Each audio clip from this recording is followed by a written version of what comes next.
যার মা দুনিয়ায় নাই, পারলে একটু কবরের কিনারায় দাঁড়াইও। ওরে তোমার মা যদি থাকতো, তোমার কপাল কতই না ভালো হইতো। আজকে মা বাবারে সাদা কাপড়ে প্যাকেট বানাইয়া কবরে রাখছো রে সন্তান। ওই মা বাবার জন্য কি একটু দিলে তোমার মায়া আসে না রে বাবা? ওই মা বাবা আজকে অনেকে বাসায় গিয়া মা বলিয়া ডাকবে, তোমার কলবে অন্তরে কি একটু ভয় লাগবে না? ওই মা বাবারে কবরে রাইখা জানি না এখানে কারা সইয়াতি। আমার মায়ার নবীও বড় এতিম। দুনিয়াতে এসে একবার আব্বা বলে ডাক দিতে পারেন নাই আমার নবী।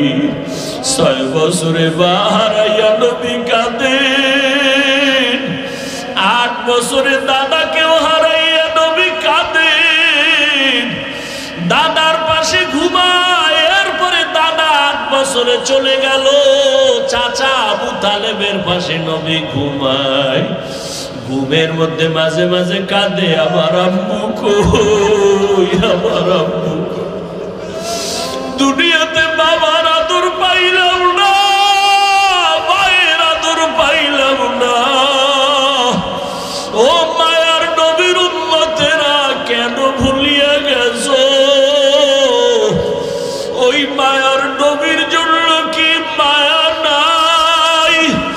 ওরে ময়দানে বইয়া একটু চোখের পানি ছাড়ো।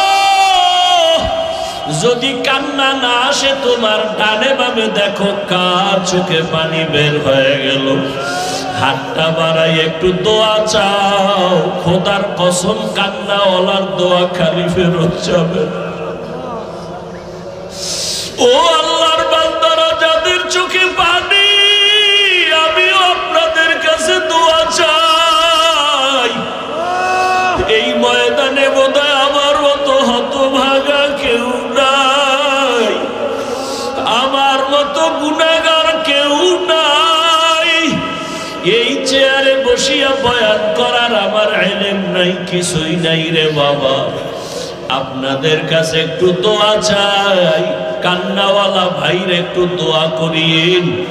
আমাদের কপাল বুঝি খারাপ, গুনার কারণে আল্লাহ বুঝি বেজার চোখে পানি নেই। ও দুনিয়ার মানুষ, সমস্ত নবীরা কান্না করে করে কবরে গেলেন। সমস্ত সাহাবায়ে কেরাম কান্না করে করে কবরে গেলেন।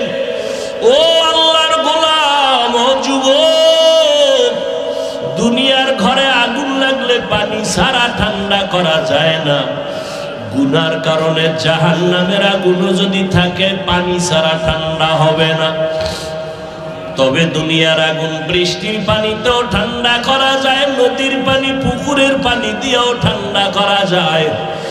আর গুনার কারণে যে জাহান্নামের আগুন, ওই জাহান্নামের আগুন দুনিয়ার কোনো পানিতে ঠান্ডা হবে না। ওই জাহান্নামের আগুন ঠান্ডা করার একমাত্র পানি হলো চোখের পানি। ওরে আল্লাহর বান্দারা, দুইটা চক্ষু বন্ধ করে একটু কান্না করো। কান্না না আসলে কান্নার বাহানা করো, তাতেও সওয়াব।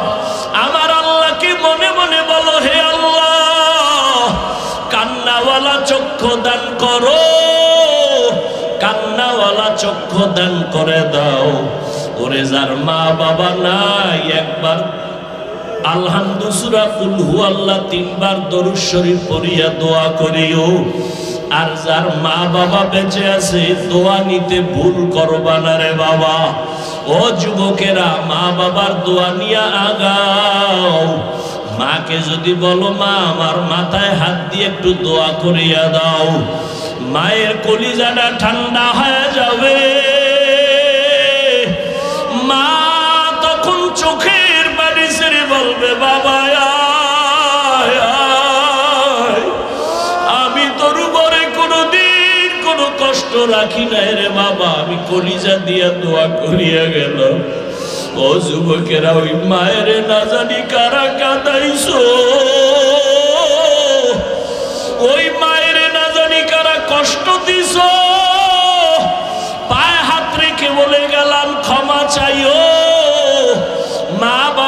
কষ্ট দিয়ে আজকে সারা রাত কানলেও মাওলায় মাফ করবে না। অতএব মা বাবার দোয়া নিয়ে আগাও, মাওলার কাছে তওবা করি। ওরে বাবা, আল্লাহর কাছে বিনয়ের সাথে মাথা নত করো। আর নামাজ ছাড়বা না, বেপরদায় চলবা না, রোজা ভাঙবা না।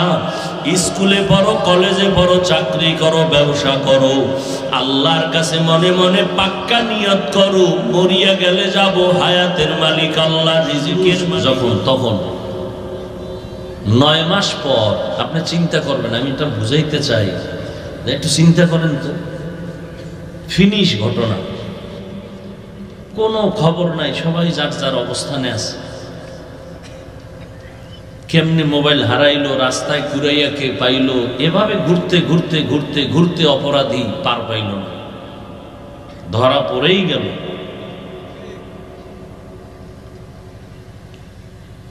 এইভাবে অহরহ ঘটনা ও দুর্ঘটনা হচ্ছে, ধরাও খাইতেছে। একজনের মাইরে আর একজনে আরামে খাবে, কিন্তু পরিণাম ফল তার জেলখানা, পরে ফাঁসি। এই একটা মানুষে ভাবে না যে ওই যুগ নাই, কেউ অপরাধ করে পার পাবে না, যত বড় কিছু হোক, ও সরকার দলের হোক আর বাইরের হোক, সীমা লঙ্ঘন করার পরে দুনিয়াতেই ধরা খাইতেছে। যাদের ছায়ায় আছে তারাই ওরে ধরতেছে।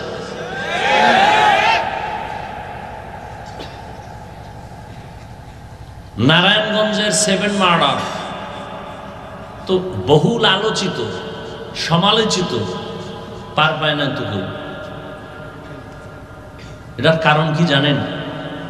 রসুলের একটি হাদিস আছে, নবীজি বলেন, ইসনানি ওয়াজ্জিলুহুমাল্লাহু ফিদ দুনিয়া আল বাগয়ু ওয়া হুকুকুল ওয়ালিদাইন।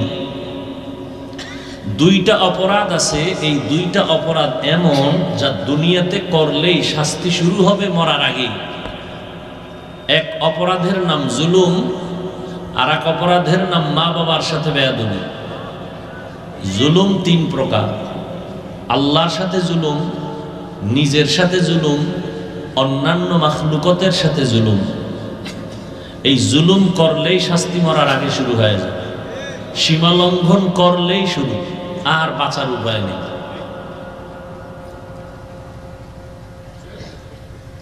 এইভাবে ধর্মীয় লাইনে কেউ কিছু গায়ের জোরে করে যাবে, সেই দিন আর নাই।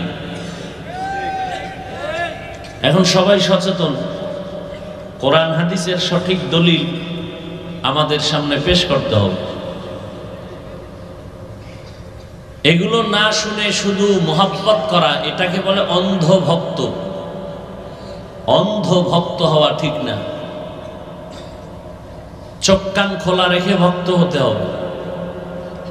অনেকে বলে এত বড় হুজুর, সে কি ভুল করতে পারে? আমি বলি এত বড় হুজুর, শয়তান কি তাকে ধোঁকা দিতে পারে? পারে। তাহলে হুজুরে ভুল করতেও পারে। সোজা হিসাব, কোনো প্যাচ নেই, হিসাব সোজা। তার মানে যে তার বিরুদ্ধে যাব না, সচেতনতার সাথে মহব্বত করব, অন্ধের মতো না। কি নামাজে আপনার কঠিন কলিজার মুরব্বি দাঁড়াইছে, ইমাম, আপনি পেছনে মুক্তাদি, আপনার পীর সাহেব, না হয় আপনার কলিজার শিক্ষক, না হয় আপনার বাবা। নামাজের মধ্যে ভুল হতে পারে, পারে না? এখন ভুল হয়েই গেছে। এখন আপনার শিক্ষক, আপনার পীর অথবা আপনার আব্বাজান ভুল করছে, আরে কেমনে লোকমা দেই, এটা বেয়াদবি না? কি নামাজের ইমামতিতে আব্বাই ভুল করলে এখন লোকমা দেওয়া বেয়াদবি না? দিতেই হবে। আচ্ছা, লোকমা দেওয়ার পরে যদি আব্বাই না মানে, তাহলে নামাজ ছেড়ে দিতে হবে, নামাজ ছেড়ে দিতে হবে। এখন ভুল ধরাইয়া দেওয়া, লোকমা দেওয়া, এটাকে যদি কেউ মনে করে এটা একটা পোলা হইল, এটা একটা ছাত্র, কত বড় বেয়াদব যে ওস্তাদের ভুল ধরে ফেলাইছে, তাও নামাজের ভিতরে, কত বড় হিংসুক। কি বলবেন, হিংসা করছে না সওয়াবের কাজ করছে? এই একটা পয়েন্ট বলে দিলাম। আমরা কারো বিষয়ে কিছু যদি ইশারা ইঙ্গিতে বলিও, তাকে ছোট করা হিংসা নয়, উম্মতকে বাঁচানো, জাহান্নাম থেকে বাঁচানো, সতর্ক করা আমাদের উদ্দেশ্য।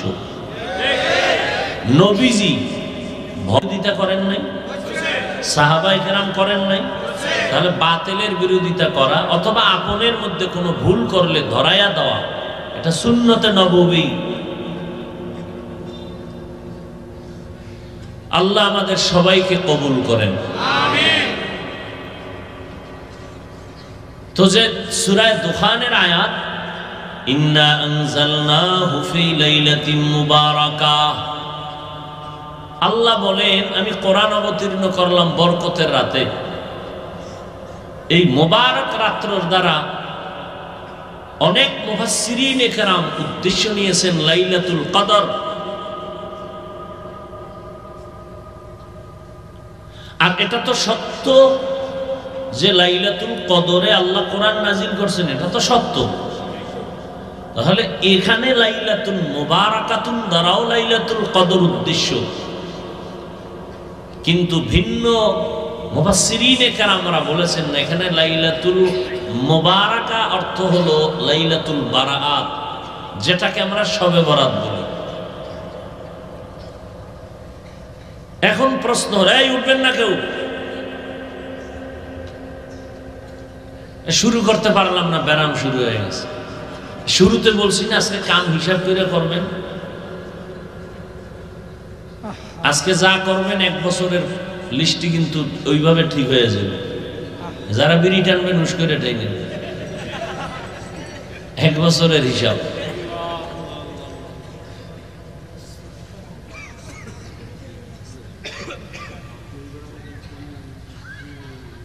খুব খেয়াল করেন, এখান থেকে এই কথাগুলো ভালো করে খেয়াল করেন। তাহলে লাইলাতুল মুবারাকার দ্বারা উদ্দেশ্য শবে বরাত, লাইলাতুল নিসফি মিন শাবান। এখন কথা হলো, আল্লাহ কয় আমি কোরআন নাজিল করছি মুবারক রাত্রে, তো এটা তো স্পষ্ট কদরের রাত, তাহলে শবে বরাত হবে কেন? এটা তো মেনে নেওয়া যেতে পারে না। আর লাইলাতুল কদরে কোরআন অবতীর্ণ হয়েছে, এটা তো স্পষ্ট কোরআনের আয়াত, সূরা কদর। তাহলে এখানেও লাইলাতুল মুবারাকা মানে কদরের রাত, তার কোনো ভেজাল নাই। কিন্তু যদি বলা হয় এখানে লাইলাতুল মুবারাকাতুন অর্থ হলো লাইলাতুল বরাত, শবে বরাত, তাহলে প্রশ্ন, কোরআন নাজিল হইল কদরে, এটা বাস্তব, তাহলে বরাতেও নাজিল হইল, তার মানে কি? প্রশ্ন হয় না?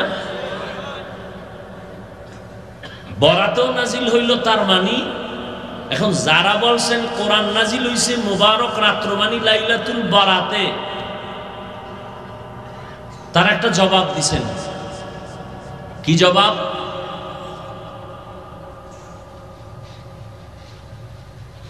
যে দুনিয়া, একটা উদাহরণও টেনেছেন, দুনিয়ার যারা দেশ পরিচালনা করেন, তারা কোনো কিছু সমাজে বাজেট যখন করেন কোনো বিষয়ের, কোনো কাজের, ওই বাজেট করার ক্ষেত্রে তারা পূর্ব প্রস্তুতি একটা মিটিং করেন, সিদ্ধান্ত নেন, বাস্তবায়ন পরে হয়। সিদ্ধান্ত আগে হয়, বাস্তবায়ন। কোরআন নাজিল হইছে কদরের রাত, কিন্তু সিদ্ধান্ত হইছে বরাতের রাত। কথা বুঝেন নাই?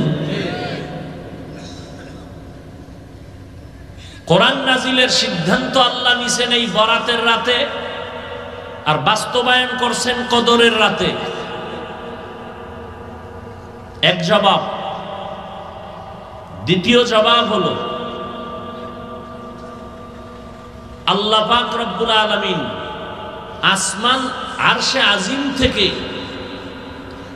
কোরআন নিয়ে আসছেন প্রথম আসমানে বরাতের রাতে, আর ওখান থেকে নাজিল শুরু হয়েছে কদরের রাতে জমিনে। কোরআন দুইবার নাজিল হয়েছে, মানে দুই স্টেপে নাজিল হয়েছে।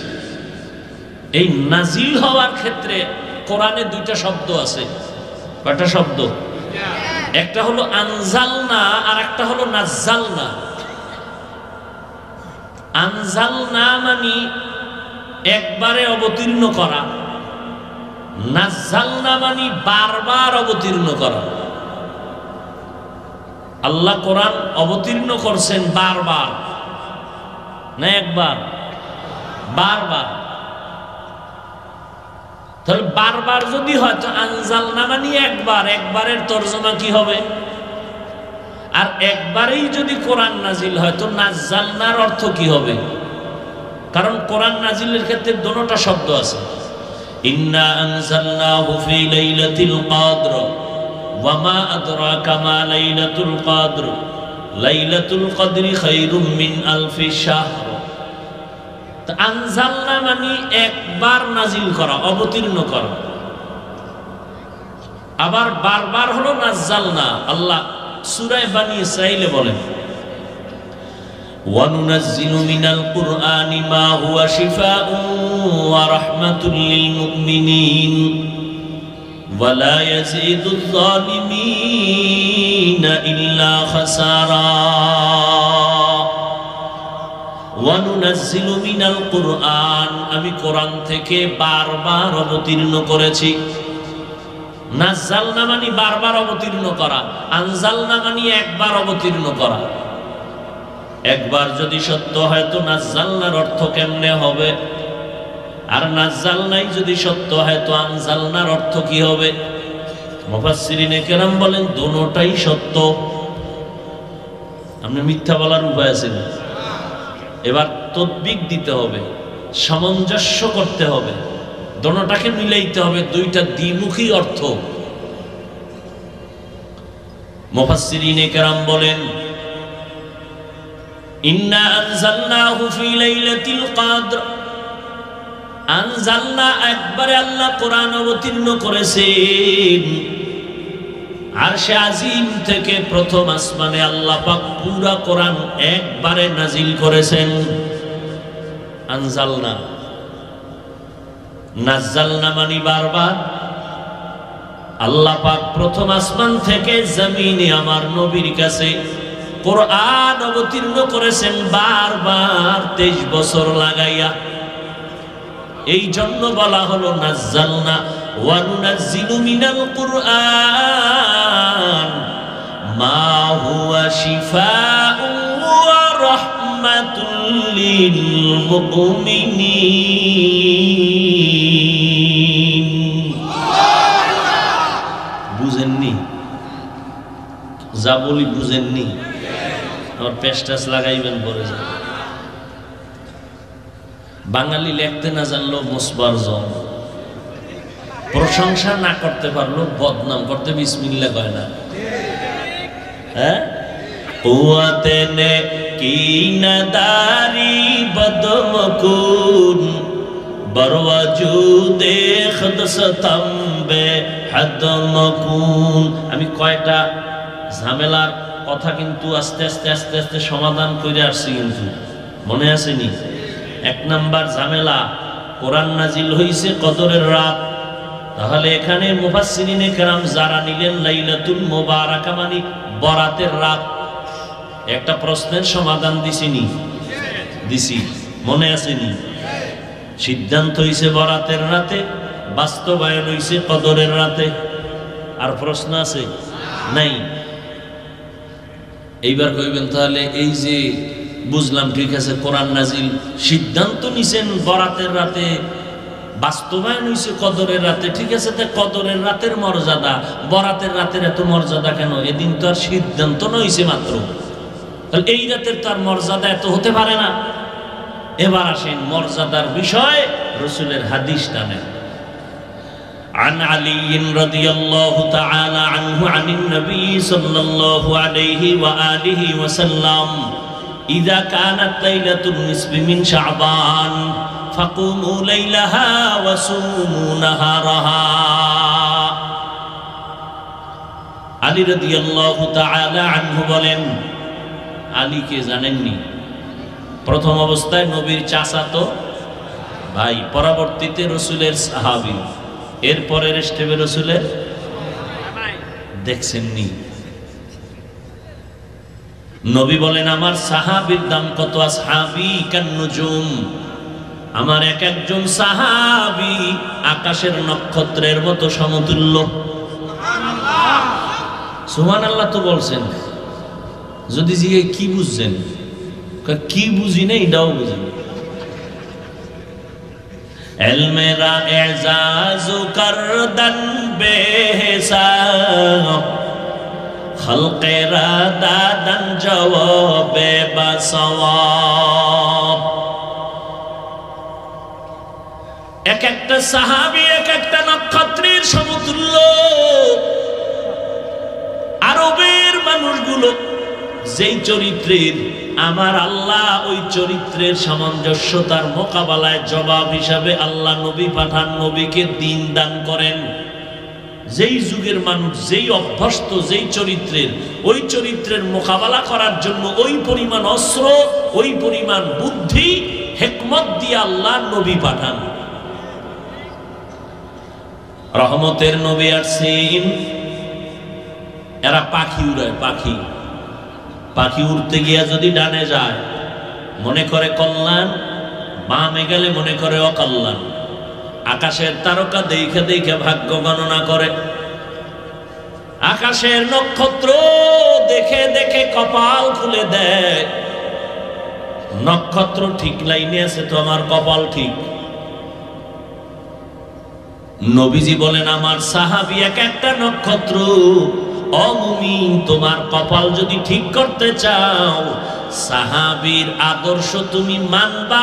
ঠিক যদি মানো, তোমার জীবনটাও ঠিক।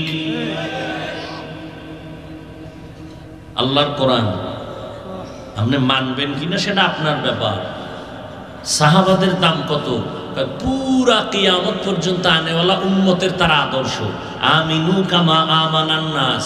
আপনার ইমান ভালো না খারাপ, একুরেট না ভেজাল, এটার স্কেল হলো সাহাবাদের ইমান। সাহাবায়ে কেরামের ইমান ভালো করে মনে রাখবেন, ভুলে গেলে লিখে রাখবেন। সমস্ত সাহাবায়ে কেরাম জান্নাতি। সুবহানাল্লাহ না? সমস্ত সাহাবায়ে কেরাম জান্নাতি। কেউ বলতে পারবেন কোন সাহাবী জাহান্নামী? বলেন তো একজন দাঁড়ায় যে অমুক সাহাবী জাহান্নামী। দেখি আপনার সাহসটা কত। এক আওয়াজ, সব সাহাবায়ে কেরাম জান্নাতি। অতএব সাহাবায়ে কেরামদের বিরুদ্ধে যারা লেখবে, যারা বলবে, তারা ভণ্ড। তাদেরকে যারা ভণ্ড বলবে না, তারাও ভণ্ড। আমাদের বঙ্গোপসাগর কুয়াকাটা ইলিশ মাছ ধরতে যায় জেলেরা। একদিন জিগাইলাম কই যান, কত কাছে? আমাকে তো দেখা যায় না। 500 হাত পানি যেখানে, ওখানে যাই। ইলিশ মাছ অনেক গভীরে থাকে, ওখানে কোনো নেটওয়ার্ক নাই, ওয়াইফাই নেই, কিচ্ছু নাই। বউ ফোলাপ থেকে নিদাবি নিয়ে যায়, বিদায় আসতেও পারি নাও আসতে, লাশও বাবা না। বয়ে বয়ে তো বৈশাখে ইলিশ না কম ছাড়েন না। এরা ধৈর্য যে আছে কত কষ্ট করে। আচ্ছা বললাম তাহলে ওখানে তুফান বাতাস কত কিছুই ভয়, আপনারা কিনারাও থাকেন না, দেখেন না, তো আসেন কেমনে? নক্ষত্র দেখে দেখে আমরা পথ নির্ণয় করি। নক্ষত্র দেখে দেখে আমরা সমুদ্র বন্দরের পথ নির্ণয় করে সঠিক পথে যাই। ও মানুষ, তোমার মত তোমার পথ ঠিক করবা, সাহাবাদেরকে নক্ষত্র মাইনা। এজন্য নবী বলেন আমার আগে নবী ছিল মুসা নবী, ঈসা নবী, তাদের উম্মত হলো বনি ইসরাইল। এরা এত চালাক, বেশি চালাকি করার কারণে এরা নিজেদের মধ্যে হিংসার দলাদলিতে 72 দল হয়ে গেছে। নবী বলেন আমার উম্মতের মধ্যে আরো একটা দল বেশি হবে। টোটাল কত? 73। কুল্লুহুম ফিন্নার, সব জাহান্নামে যাবে, সব ইল্লা মিল্লাতান ওয়াহিদা, একদল জান্নাতে যাবে, একদল জাহান্নামে যাবে না। কিলা মান হিয়া ইয়া রাসূলুল্লাহ, নবীজিকে সাহাবায়ে কেরাম বললেন যেই দলটা নাজাত পাবে, জান্নাতে যাবে 73-এর মধ্যে ওই দলটার পরিচয় দেন। ক্বালা, নবী বললেন মা আনা আলাইহি ওয়া আসহাবি, আমি মুহাম্মদ যেই আদর্শের উপরে আছি এটা মানলেই জান্নাতে যাবা, এটু বললেই তো হইতো।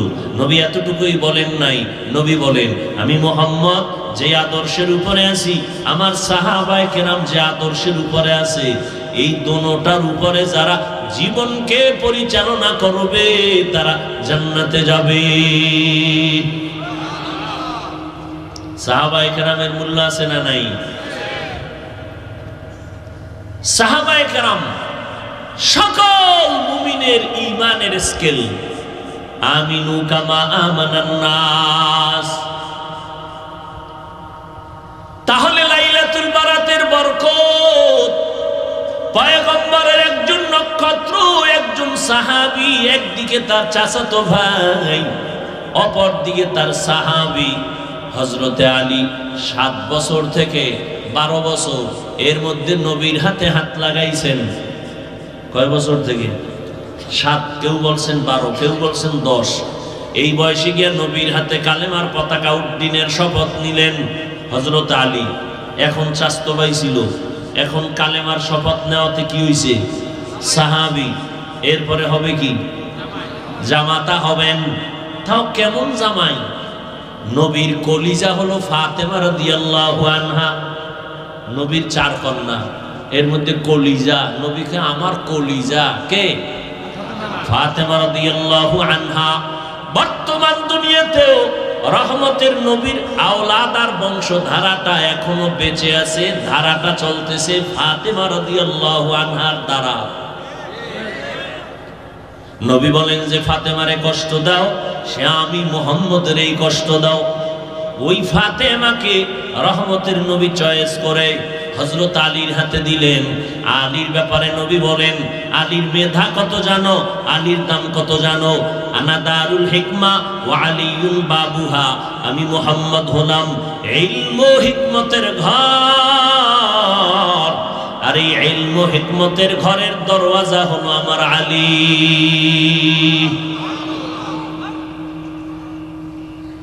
খালি আলীর ঘটনা কইলি তো রাত শেষ, কিন্তু আজকে ওয়াজ না, আজকে কোনো ওয়াজ হবে না, শুধু শবে বরাত নিয়ে 2-1টা কথা বললাম, আরো 2-4 মিনিট বলবো, এরপরে একা একা একটু নির্জনে মাওলার সাথে কথা বলবো। আপনাদের ইচ্ছা নাই?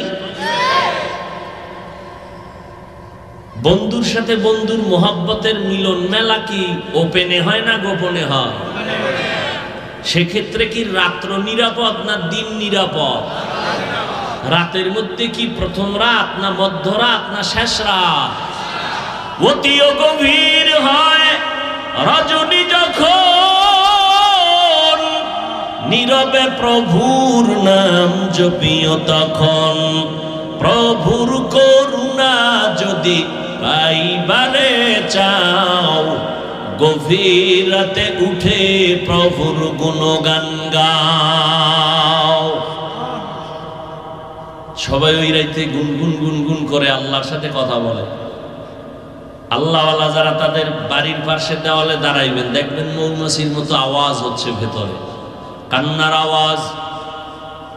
এমন একজন নবী নাই ভোর রাতে মালিকের সাথে কথা বলেন নাই, এমন একজন সাহাবী নাই ভোর রাতে মালিকের সাথে কথা বলেন নাই।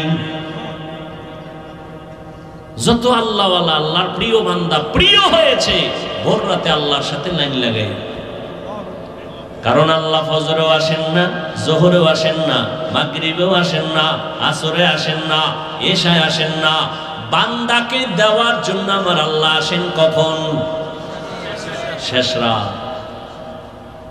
যাদের লাগবে তারা চাইবেন, যাদের লাগবে না তারা ঘুমাইবেন, আর অভিযোগ করবেন আল্লাহ দিল না রে, চাইলাম দিল না রে। অথচ আল্লাহ প্রতিদিন দেওয়ার জন্য আসেন। এমপি সাহেব প্রতিদিন দেয়নি, চেয়ারম্যান দেয়নি। পৃথিবীতে এমন একটা লোক আছে যে প্রতিদিন দেয়, আর সে দিবে কি? দিতে দিতে গেলে তো সে নিজে ফকিন্নি হয়ে যাবে। আর আমার আল্লাহ তো প্রতি মুহূর্তে দিবেন, কারণ আল্লাহর কোনো অভাব। ইয়া আইয়ুহান নাস আনতুমুল ফুকারাউ ইলাল্লাহ ওয়াল্লাহু হুয়াল গনিয়্যুল হামিদ।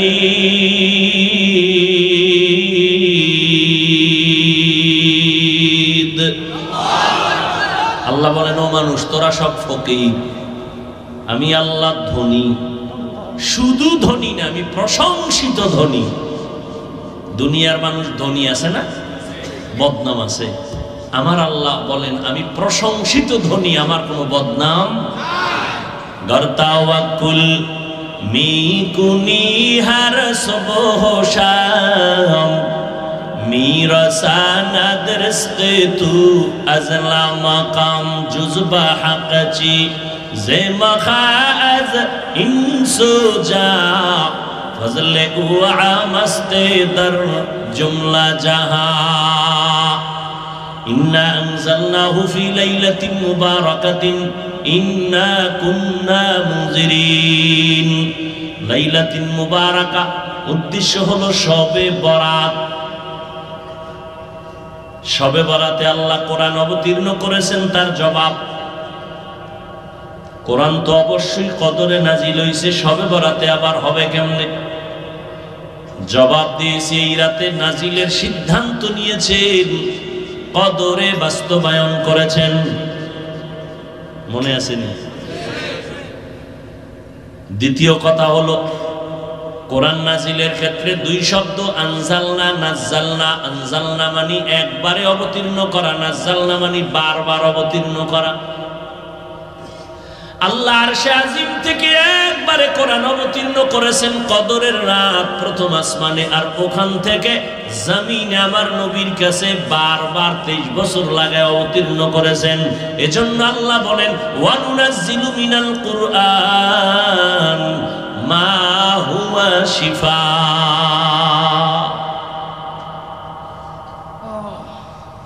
বরকতের রাত এটা কেমনে বলে? হাদিসে হযরত আলী বয়ান করতেছেন, নবী বলেন, তোমরা যখন লাইলাতুন নিসফি মিন শাবান, শাবানের মধ্যরাত্র পাইবা, উমু লাইলাহা, রাতের বেলা দাঁড়ায়া আল্লাহর দণ্ডায়মান থাকো ইবাদতের মাধ্যমে, ফাসওয়াসুমু ইয়াউমাহা ওয়াসুমু নাহারাহা, পরের দিন তোমরা রোজা রাখো।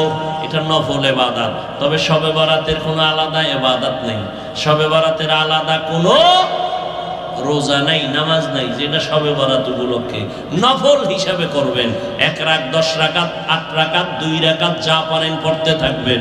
আর একটা পয়েন্ট মনে রাখবেন, আল্লাহর সাথে মহব্বতের বন্ধন গভীর হওয়ার মাধ্যম দুইটা। কয়টা? 1 নাম্বার মাধ্যম হলো নামাজ, দ্বিতীয় মাধ্যম হলো কোরআনের তেলাওয়াত। কয় মাধ্যম? আল্লাহর সাথে সম্পর্ক গভীর হওয়ার মাধ্যম কয়টা? 1 নম্বরে কি? নামাজ। 2 নম্বরে কি? কোরআন তেলাওয়াত। এজন্য নবী নামাজ পড়তেন বেশি, নামাজে তেলাওয়াত করতেন বেশি। এরে নবীর আশিক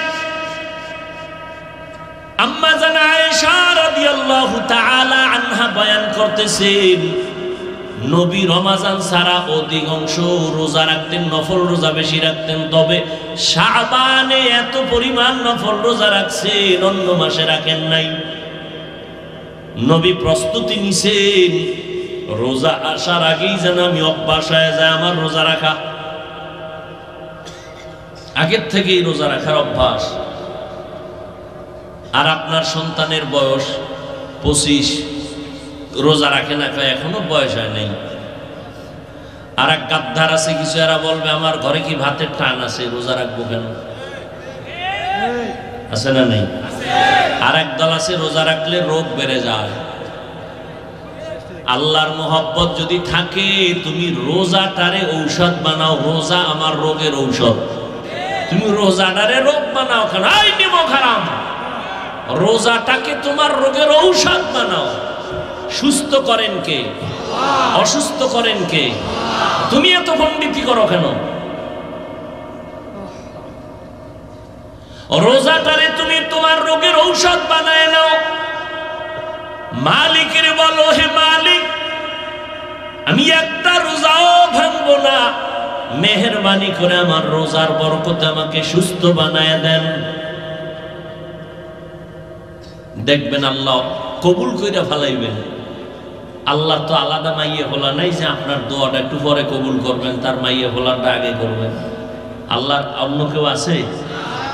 লামিয়ালিদ লামিয়ালিদ লাম ইউলাদে উলায়ে কাস ওয়ালিদু মাউলুদরা উ খালেকাস। আল্লাহরে বলার মতো বলেন, অজু টুজু করে আল্লাহরে বলতে থাকেন, রোজা রাখেন, সন্তানরে রোজা রাখান। কয়দিন আর বাহাদুরি করবেন? যতই বাহাদুরি করেন নমরুদের থেকে বড় বাহাদুর হতে পারবেন, ফেরাউনের থেকে বড় বাহাদুর হতে পারবেন? হুদেই নামের বাহাদুরে লাভ কি? ফেরাউনের বাহাদুরিতে গোটা দুনিয়া কাঁপত, নমরুদের বাহাদুরিতে গোটা পৃথিবীটা কেঁপে উঠত। আর আপনারটা তো অনেক বউই কাঁপে না, কি মাস্তানি করেন। বউয়ের সামনে গেলে বিলাই, ঠিক না? আবার হোর বাড়িতে খাইছে পচা পায়খানা যৌতুকের ব্যানার লাগাই, আছে না নাই? বাহাদুর। ওই যে একটু আগে বলছি না, লিখতে না জানলো মুসমার জম। আল্লাহ সব ভাইকে হেদায়াত দান করুন। হযরত আলী বলেন, এ রাত এত বরকতের রাত। আম্মা জান আয়েশা রাদিয়াল্লাহু তাআলা আনহা বলেন, নবী আমার পাশে রাতের বেলা ঘুমাইছেন, হঠাৎ দেখি নবী ঘুমের থেকে নাই। আমি সজাগ হয়ে দেখি নবী নাই। কই গেলেন? অন্য বিবির ঘরে গেলেন নাকি? আমি আয়েশা খুঁজতেছি, দেখি না কোনো বিবির ঘরে নবী যান নাই। নবীজি আল্লাহর আদালতে দণ্ডায়মান আর উম্মতের জন্য দোয়া করতেছেন। আমি পিছনে তাকাই, এক দৌড়। আমি নবী যেন আমার না দেখে ভাইবা দৌড়। আয়েশা আমি একটা চাদর মুড়া দিয়ে শুয়ে পড়ছি। ইতিমধ্যে নবীও আসতেছেন। আয়েশা, তোমার আব্বা আবু বকরের মতো মনে করছো আমারে? হ্যাঁ, তুমি যে আমার পিছনে দৌড় মারছো, তুমি খুঁজাখুঁজি করছো, তোমার আব্বা আবু বকর জীবনও দেখবে না। কিন্তু আমার আল্লাহ এমন রহমতের, নিয়ামতের, কুদরতি ক্ষমতা দান করেছেন, আমি সামনেও যেমন দেখি, আমি পিছনেও তেমন দেখি। তুমি যে একটা দৌড় দিয়ে আইছো না, চাদরটা উপরে ফালাইছো না, এটা বারবার খালি মিস কল মারতেছে চাদরে। আপ ডাউন, একটা শ্বাস ছাড়ে না তো চাদরিটা বারবার আপ ডাউন করে। মাত্র এ হইছে না, এটা টের পাওয়া যাইতেছে চাদরের উপর দিয়ে নমুনা।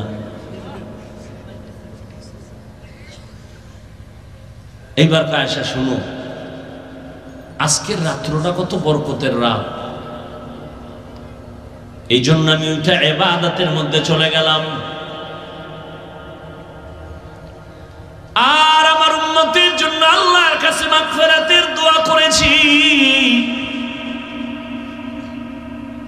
ও ভাই,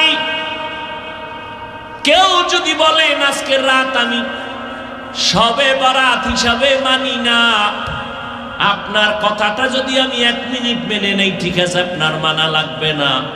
কিন্তু শাবান মাসের ফজিলত তো আপনাকে মানতে হবে, না হয় আপনি বেঈমান হয়ে যাবেন। শাবানে আমার নবী বেশি রোজা রাখছেন, বেশি বেশি ইবাদত করছেন, বেশি বেশি নফল ইবাদত করেছেন।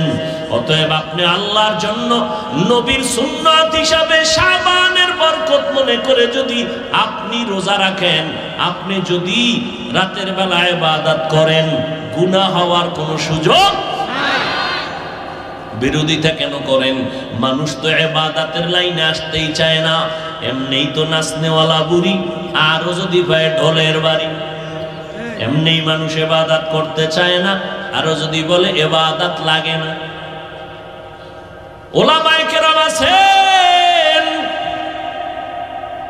সবাই জানেন এই শাবানে আমার নবী বেশি বেশি রোজা রাখছেন।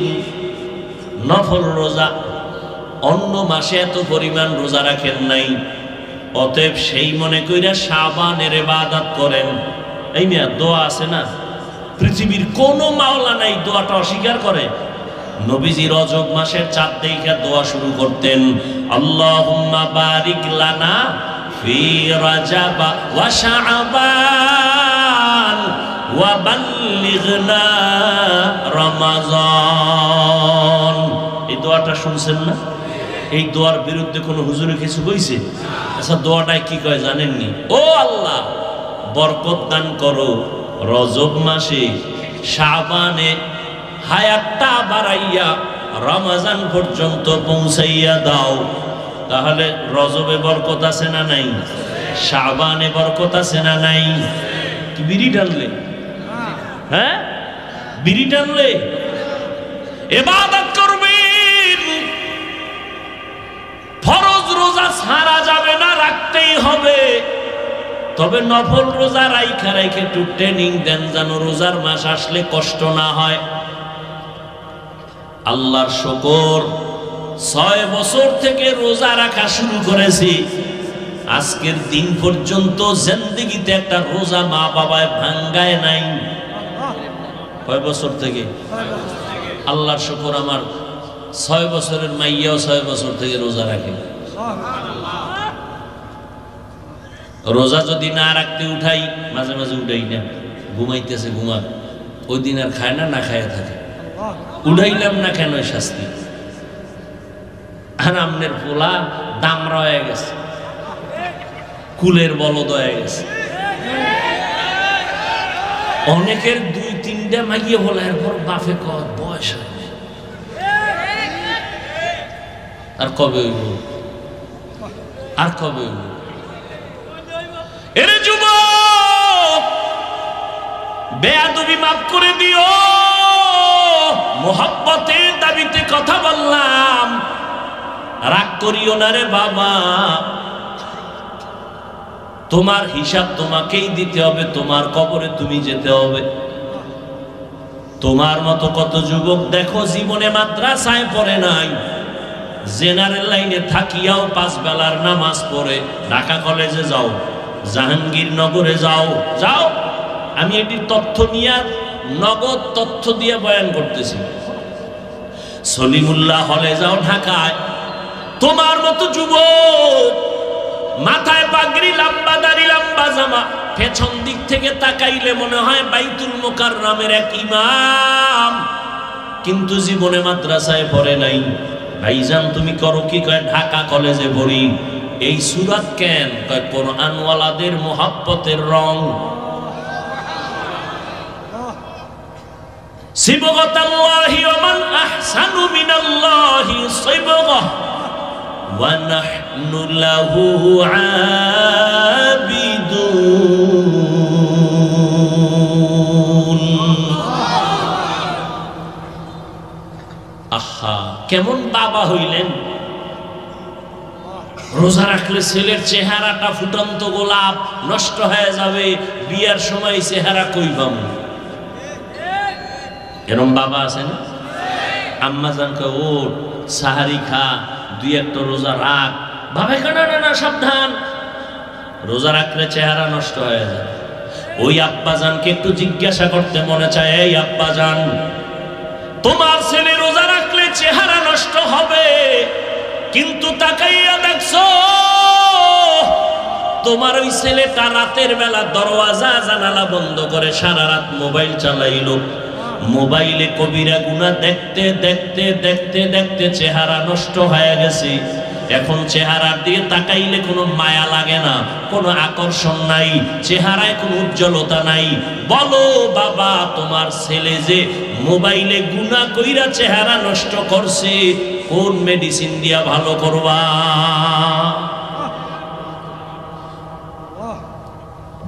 যুবকে তো বিদেশি মেডিসিন লাগাও, মনে করতেছো মোটামুটি নায়ক নায়ক ভাব, নায়িকার খালি অভাব, খুব বড় বড় ভাব নিয়ে চলতেছো। তোমার আয়নার সামনে তাকায় দেখো, মেডিসিন বাদ দিয়ে দেখো, তোমার কাছে তোমাকে কতটা খারাপ লাগে। অথচ তোমার 40 বছরের আগে চেহারার উজ্জ্বলতা নষ্ট হবে না জীবনে কোনো কিছু যদি চেহারায় নাও ব্যবহার করো, কোনোদিন তোমার চেহারা নষ্ট হবে না অন্তত 40 বছর। অথচ তোমার মাত্র 27 বছর, চেহারাটা নষ্ট হয়ে গেল কেন? সারাটা রাত মোবাইল সামনে নিয়ে কবিরা গুনাহ করেছো সারা রাত, কেউ জানে না, কেউ দেখে না। কে দেখে? আজকের একটা রাত তওবার রাত, পুরা মাস ইবাদতের মাস, তওবা করার মাস। রাস্তায় আড্ডা দিবা না যুবক বাবারা, তোমাদের আড্ডায় যেন অন্য কোন আল্লাহর বান্দাদের ইবাদতের ক্ষতি না হয়। 2 রাকাত নামাজ পড়িও, তওবার নামাজ পড়িও, তওবার 2 রাকাত নামাজ পড়িও। আর আল্লাহকে সামনে হাজির মনে করিয়ে বলিও, মালিক গভীর রাতে কেউ নাই, তুমি আমার মালিক, আমি তোমার সামনে হাজির। আমি তওবার নিয়তে হাত তুলেছি। ও আল্লাহ, আমার আব্বা আম্মা কেউ জানেন আমি কত বড় গুনাহগার। ও আল্লাহ, আমার ভাই বোন আপনজন কেউ জানেন আমি কত বড় গুনাহগার। আজ আমি তোমার কাছে ফেরেশ হতে চাই, পবিত্র হতে চাই, আর গুনাহ করব না। হুজুরেরা বলছে তওবার 2 রাকাত নামাজ আমি পড়ার জন্য রেডি। 2 রাকাত নামাজ পড়িয়া 2 রাকাতে 4টা সেজদা হবে। সেজদার মধ্যে যাইয়া প্রত্যেকটা সেজদায় এমনের নামাজের মতোই 2 রাকাত নামাজ, শুধু সেজদায় গিয়ে একটু ভিন্ন দোয়া। সেজদায় গিয়া প্রত্যেকটা সেজদায় তাসবিহ পড়ার পরে সুবহান রাব্বিয়াল আ'লা 3 বার পড়েন, আর 5 বার পড়েন, 7 বার পড়েন। এগুলোর পরে প্রত্যেকটা সেজদায় 3 বার হৃদয়টারে নরম করিয়া সেজদার হালাতে অন্তরের বুঝাইবেন, আমি জমিনে সেজদা করি নাই, আমি রহমানের কদমের উপরে সেজদা করেছি। এই বলিয়া অন্তরকে যত পারেন নত করে দুর্বল করে বলবেন, ইয়া রব্বি গফিরলি, ইয়া রব্বি গফিরলি, ইয়া রব্বি গফিরলি 3 বার, প্রত্যেক সেজদায় 3 বার। অর্থ কি? হে আমার রব, আমারে মাফ করে দাও। আমার আজকে যদি অপরাধের খবর আমার মা বাবা আপনজন কেউ জানে, প্রকাশ্যে কিছু নাও বললেও মনে মনে ঘৃণা করবে, কিন্তু মালিক তুমি কত দয়ার মাওলা, আমার হাজার গুনাহটারে তুমি পর্দা দিয়ে আটকাইয়া রাখছো। আমার খানাও বন্ধ করো নাই, ঘুম বন্ধ করো নাই, সম্মানের চেয়ার থেকে আমারে ধাক্কা দিয়া ফালাইয়া দাও নাই। অন্য নবীর উম্মতেরা গুনাহ করলে ঘুমের মধ্যে চেহারাটা পাল্টাইয়া যাইতো, আমার গুনার কারণে আল্লাহ তুমি বেজার হইয়া চেহারা পাল্টাইয়া দাও নাই। আজ এই 14 গ্রামের মানুষ ঘরে ঘরে ইবাদত করতেছে, অনেকে মসজিদে ইবাদত করতেছে, কিন্তু এখানে আইসা তোমার গোলামরা এখানে বয়ান শুনতেছে, কতই না তুমি ভালোবাসছো আমারে। ও আল্লাহ, সেই অনুযায়ী কিছুই তো তোমারে দিতে পারি নাই। আজ আমি তওবার নিয়তে হাত তুললাম, নামাজের মধ্যে হাজির হয়ে গেলাম। ও আল্লাহ, তুমি আমার জীবনের সব গুনাহ মাফ করে দাও। ও পর্দার আড়ালের আম্মা জানেরা, বোনেরা, আপনারা কত ধন্য নারী, কত ধন্য মা, নবীদের মায়ের মতো মা, সাহাবায়ে কেরামদের মায়ের মতো মা, আলেম হাফেজে কোরআনদের মায়ের মতো মা। এই দুনিয়াতে যত ভালো সন্তান আছে সব আপনাদের অবদানের কারণে। এরে আম্মা জান, আপনাদের দোয়া চোখের পানির কারণে সন্তান দুনিয়াতে ভালো হয়েছে। এসপি সাহেবের ব্যবহার ভালো, ডিসি সাহেবের ব্যবহার ভালো, ওসি সাহেবের ব্যবহার ভালো, এটা তাদের ব্যক্তিগত বাহাদুরি না, সব হলো মায়ের অবদান। ও যুবক, ওই মায়ের দোয়া ছাড়া গাইতে পারবি না রে যুবক। ওই মা বাবার চোখের পানি আর দোয়ার কারণে পরীক্ষায় ভালো নাম্বার পেয়েছো। ওই মা বাবার দোয়া চোখের পানির কারণে সম্মানের চেয়ারে বসতেছি। ওই মা বাবার চোখের পানি আর দোয়ার কারণে আজ তোমার এত সম্মান, তোমার বাড়ি, তোমার গাড়ি, তোমার এত সুন্দর সম্মানের চেয়ার। ওই মা বাবারে কষ্ট দিও না রে বাবা। ওই মা বাবার পারলে দোয়া নিও। আজকে বরকতের রাত, এই শাবান মাস, যার মা বেঁচে আছে বাসায় গিয়া মাকে বলি, ও মা, তোমার ঋণ জীবনে আদায় করতে পারবো না রে মা। ও কলিজার মা, তুমি আমাকে মানুষ বানাইতে গিয়া কত রাত ঘুমাইতে পারো নাই, কত রাত খানার প্লেট নিয়ে খেতে পারো নাই। আমার কষ্টে কষ্টে তোমার জীবন কাটিয়ে গেল রে মা। আমার পরে আর এক ভাই, আবার আর এক বোন, আবার আর এক ভাই, এইভাবে কষ্ট করে করে তোমার জীবনটা তুমি শেষ করেছো রে মা। এর উপরে আবার আমি মাঝে মাঝে কত কটু কথা বইলা তোমারে কান্না করাইছি। আমার কথায় তুমি কষ্ট পাইয়া গোপনে কত কান্না করেছো। আজকের একটা বরকতের রাত, বরকতের মাস। ও মা, তোমার চোখের পানি আর দোয়া না থাকলে আমি এই সম্মান পাইতাম না রে মা। মাথায় একটু হাত দিয়া দোয়া করিয়া দাও মা। আমি এত মোনাজাত দেই, আমার চোখে পানি আসে না।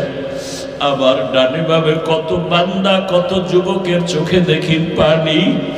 মোনাজাতে আমার চোখে পানি কেন নাই?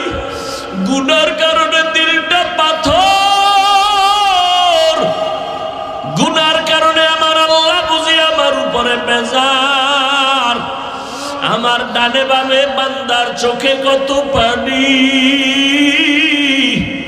মনে হয় যেন ঝর্ণার মতো পানিগুলো বের হইতেছে।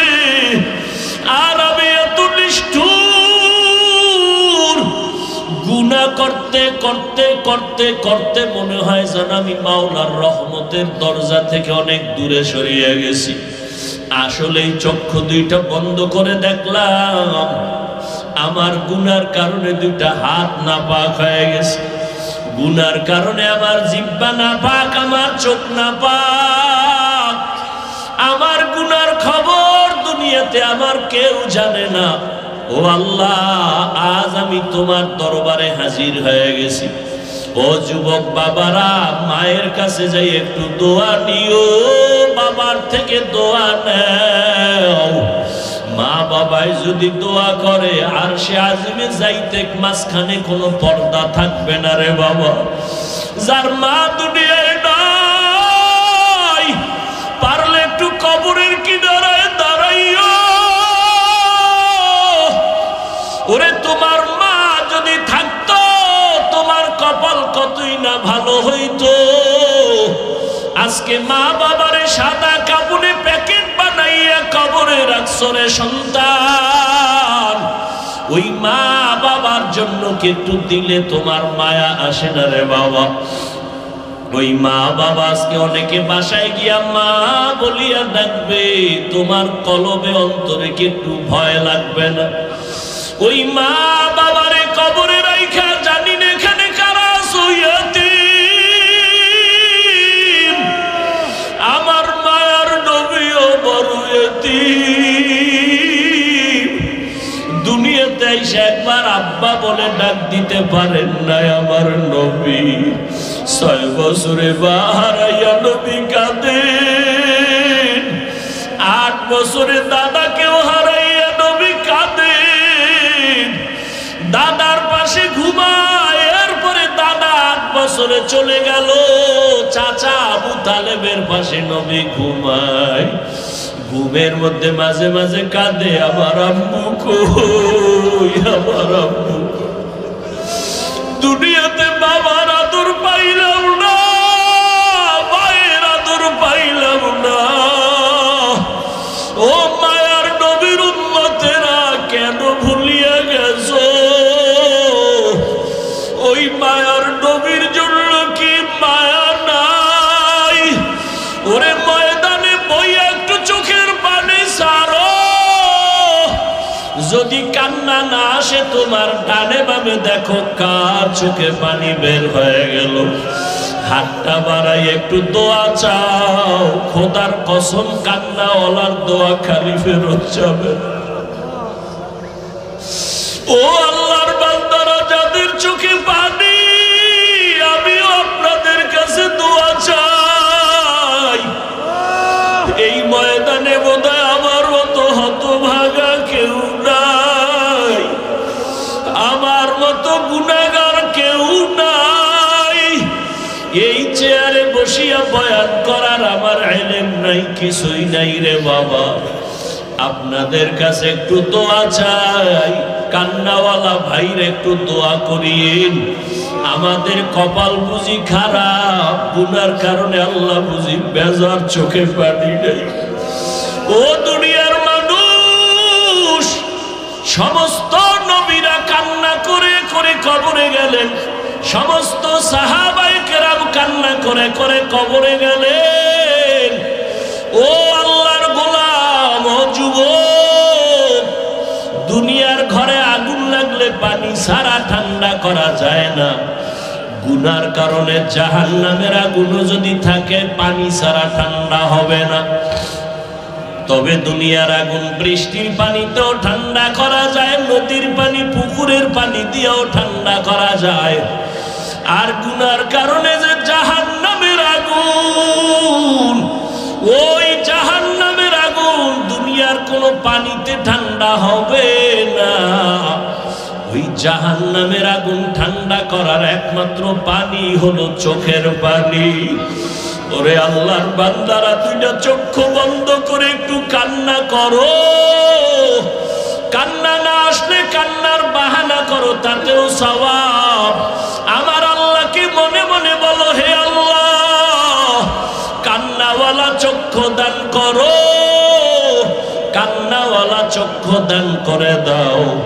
ওরে যার মা বাবা নাই, একবার আলহামদু সূরা কুল হুয়াল্লাহ 3 বার দরুদ শরীফ পড়িয়া দোয়া করিও। আর যার মা বাবা বেঁচে আছে, দোয়া নিতে ভুল করবা না রে বাবা। ও যুবকেরা, মা বাবার দোয়া নিয়ে আগাও। মাকে যদি বলো, মা আমার মাথায় হাত দিয়ে একটু দোয়া করিয়া দাও, মায়ের কলিজাটা ঠান্ডা হয়ে যাবে। মা তখন চোখের পানি ছেড়ে বলবে, বাবা আমি তোর উপরে কোনোদিন কোনো কষ্ট রাখি নাই রে বাবা, আমি কলিজা দিয়া দোয়া করিয়া গেলাম। ও যুবকেরা, ওই মায়ের না জানি কারা কাঁদাইছো, ওই মায়ের না জানি কারা কষ্ট দিছ। পায়ে হাত রেখে বলে গেলাম, ক্ষমা চাইও। মা বাবারে কষ্ট দিয়ে আজকে সারা রাত কানলেও মাওলায় মাফ করবে না। অতএব ওই মা বাবার দোয়া নিয়ে আগাও, মাওলার কাছে তওবা করিও রে বাবা। আল্লাহর কাছে বিনয়ের সাথে মাথা নত করো। আর নামাজ ছাড়বা না, বেপরদায় চলবা না, রোজা ভাঙবা না।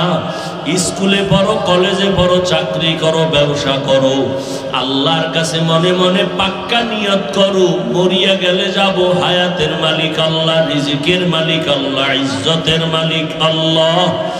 আর কোনো দিন দাড়ি কাটবা না, নামাজ ছাড়বা না, বেপরদায় চলবা না, আর রোজা ভাঙবা না। উলামায়ে কেরামের পরামর্শ নিয়ে চলবা, মা বাবার দোয়া নিয়ে চলবা। আল্লাহ পাক এই বরকতের রাত আমাদের ইবাদতে কাটাবার মতো তৌফিক দান করেন, আমিন। আলহামদুলিল্লাহি রাব্বিল আলামিন। রব্বানা যালামনা আনফুসানা ওয়া ইল্লাম তাগফির লানা ওয়া তারহামনা লানাকুনান্না মিনাল খাসিরিন। রব্বানা আতিনা ফিদ দুনিয়া হাসানাতাও ওয়া ফিল আখিরাতি হাসানাহ ওয়া কিনা আযাবান নার। সবাই জবান খুলে পড়ো, রব্বিরহামহুমা কামা রব্বায়ানি صغيرا رب ارحمهما كما ربياني صغيرا बता हमको तेरे राह की तरफ है तेरे राह पर चला हमको खुदाया बेगुनाह न गुज़श्त पर मासाअते बाहुज़ूरे दिन न करदम ताअती अल्लाहुम्मा इन्नका अफ़ूउन करीम तुहिब्बुल अफ़्व फ़अफ़ु अन्ना अल्लाहुम्मा इन्ना नस्अलुका रिज़ाका वल जन्नह व नऊज़ु बिका मिन सख़तिका वन नार ओ दयार मालिक कुदरतेर नजर दिया ताकाइया देखेन আজকে আপনার গোলামরা রাস্তায় না ঘুরিয়া কোরআনের বাগানে বসে গেছেন রে আল্লাহ আয় আল্লাহ এরা টাকা চায় না বাড়ি চায় না জাহান্নাম থেকে মুক্তি চায় রে আল্লাহ আয় আল্লাহ শয়তানের ধোঁকায় পড়ে গুনাহ করেছি আজ আমরা তওবার নিয়তে হাত তুলেছি আর গুনাহ করব না রে মালিক মেহেরবানি করে আমাদের জীবনের সব গুনাহগুলো মাফ করে দেন আল্লাহ আয় আল্লাহ মাহফিল কবুল করে নেন আয় আল্লাহ মাদ্রাসা কবুল করে নেন ওস্তাদ ছাত্র খেদমত যারা করে সবাইকে কবুল করে নেন এলাকার ঘরে